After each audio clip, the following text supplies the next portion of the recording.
Yo, what's going on, guys? Jared here, and if you've been keeping up with me, you know that I have kind of taken a back seat from Yu-Gi-Oh! Right now. Just been kind of doing other stuff, life stuff, been kind of enjoying video games. I have been playing a lot of Skyrim randomly. I've just been really enjoying it and just been taking my time and having fun.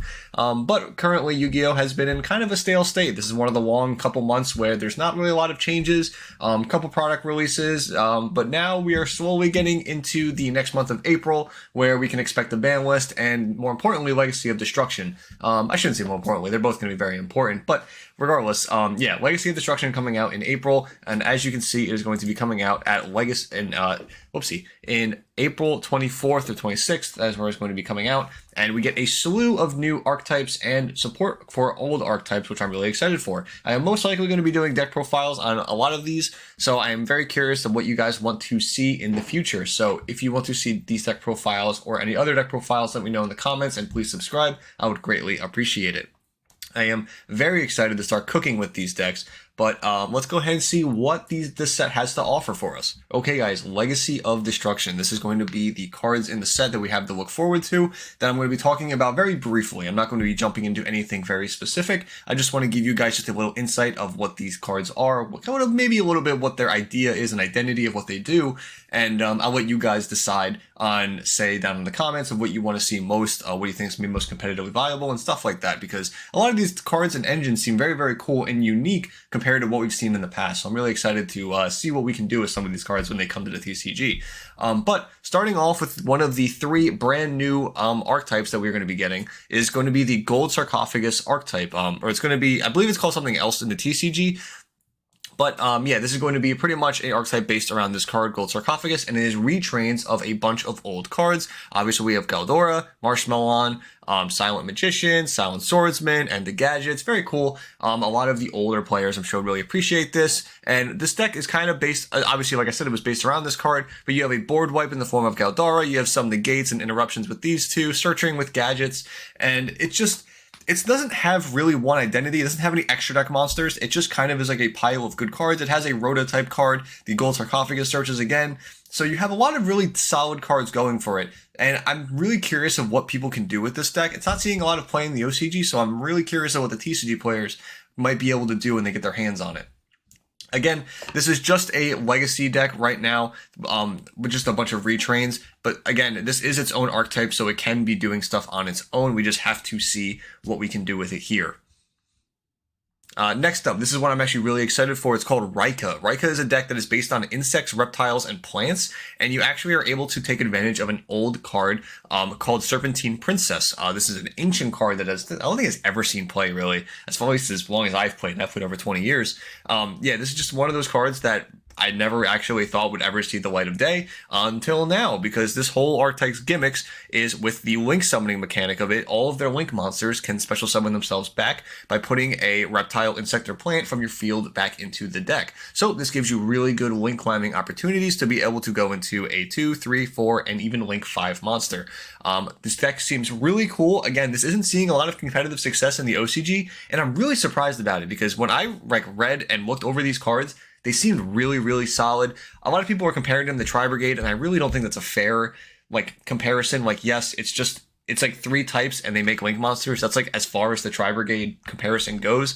But I just don't think that's a fair comparison, because I think you can do a lot more with this deck than you can with Tri-Brigade, especially in putting other things into it, like things like Naturia, Trap Tricks, Agadoic, I think it's called. All of these decks can definitely have places with synergies with this deck. So I'm really curious, again, of what we can make out of it. Next up, deck that is seeing OCG success is actually going to be the Tempest Dragon deck. This deck is crazy bonkers. This deck does so much damage. This is all decks that special summon in the battle phase and combo in the battle phase. This is one of the first decks that we see that does full comboing in the battle phase. It can do 1-card starters that can do over 30,000 damage. That is killing you through Pot of Prosperity, through boards, through everything. It is insane how much this deck can do in the battle phase, being able to tutor themselves into the deck and coming with its own emergency teleport, as well as coming with support with the old Trident Dragon. This card was a menace back in the day in a deck like Dragoonity. This is when I used to play it, but apparently this deck has this card at least has not seen a reprint, so you can probably expect it to get a reprint pretty soon. But Yeah, this deck is just crazy, the amount of damage you can do in the battle phase and how much it can dodge because of that, right? Think of things like Effect Veiler and Nibiru. Those are all very impactful cards that you really don't have to worry about in this deck because you are just playing through them anyway. It also has 2 synchros with this deck that also do combos in the battle phase, like resurrecting themselves from the graveyard for even more damage. It is crazy what this deck can do. So if you're a fan of OTKing and just pushing through boards and blind going second, this is definitely the deck for you.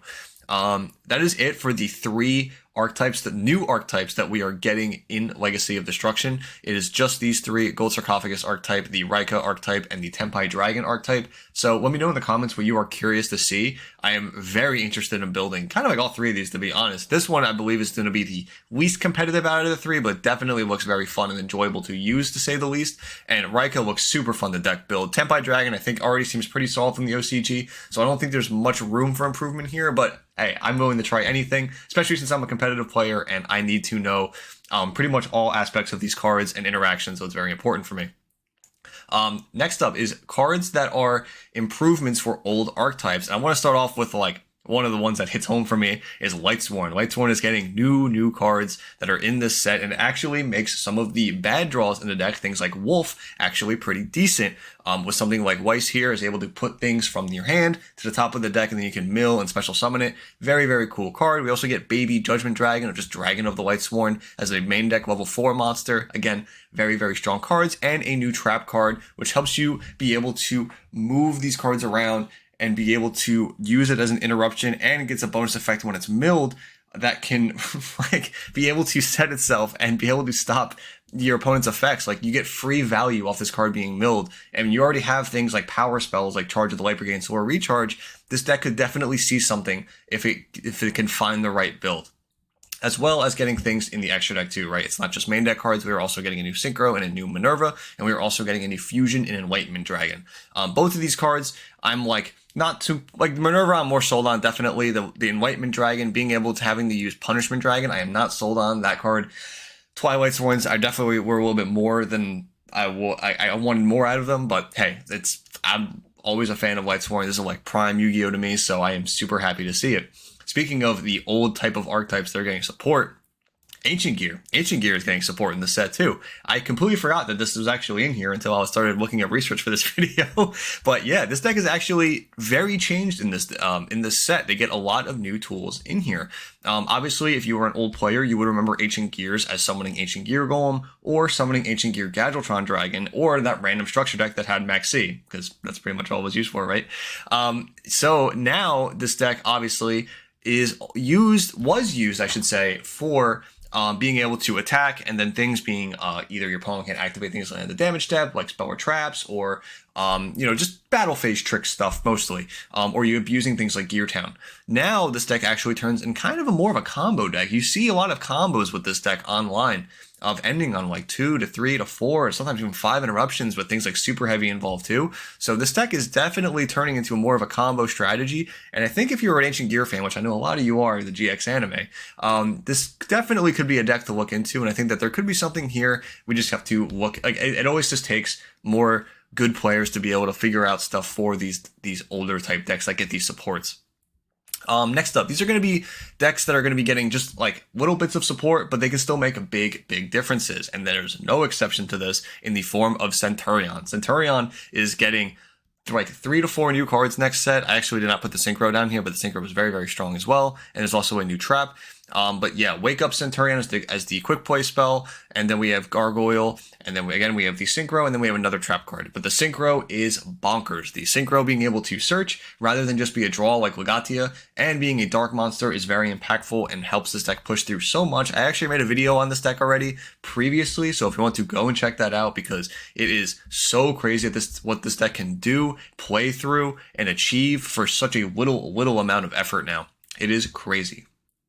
Next up, Valmonica. Valmonica is, I've always said Valmonica was the worst part of that set. I believe that also came out with Centurion.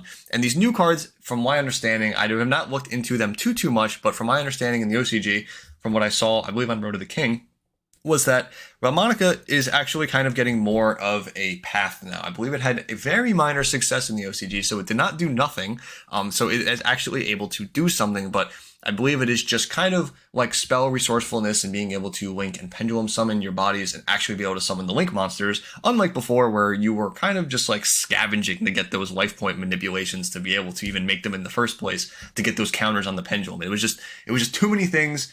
You were trying to do too many things between pendulum summoning, link summoning, getting these counters, doing burn damage, and gaining life points. Way too many things. So I believe that these cards help that strategy a lot, and they honestly maybe should have been released with the original set because, God, that deck just did not work fundamentally. One of the new support cards for Illusion we get is Nightmare Apprentice. This card is broken. If anybody remembers Mermail Abystius, this is a very similar card but a level 6 monster being able to discard and add an Illusion monster from deck to hand. I don't think this is going to change anything with the way that these decks are played fundamentally, but I think this adds such a good consistency piece and extension that this could definitely see play in the future. If you heard that on the mic, that was my little puppy crying. So, alright, this is my little old lady. She gets say it sometimes. You're a little old. Okay, guys, sorry about that. Lastly is going to be the Ashen archetype. Ashen, obviously, we do not know what the cards that are going to be in the set, but we know we are getting cards for the archetype. Obviously, this deck was very popular with the release of Phantom Nightmare, with the art design looking absolutely beautiful, but the effects were sadly lacking, and this is where the deck can redeem itself. This is definitely a gamble deck. If you believe in the deck, you should pick it up now while it's pretty cheap, because if it is good, then you're going to regret it later. But just remember, it is at your own risk, because if the new cards are not good, that is also going to be on your shoulders. So that is going to be it pretty much for Legacy of Destruction currently. I know that there are going to be a lot of other cards that are going to be in the set, but these are just the ones that I am looking forward to most. And then again, if you guys want to see anything for future videos for deck profiles and combos, let me know down below what you want to see and what you're most excited for out of Legacy of Destruction. Oh, wait, you guys are probably thinking, oh, what about the Snake Eyes cards and the Simple Spoils cards? I'm not excited for them. I don't care. I'm a little tired of the Snake Eye deck. So excuse me. I just don't want to. I'm not in the mood to talk about Snake Eyes. So just giving you guys the preface there. You don't have to comment about it. So again, if you guys enjoyed the video, please subscribe. I would greatly appreciate it. And until then, I will see you in the next video. Bye, guys.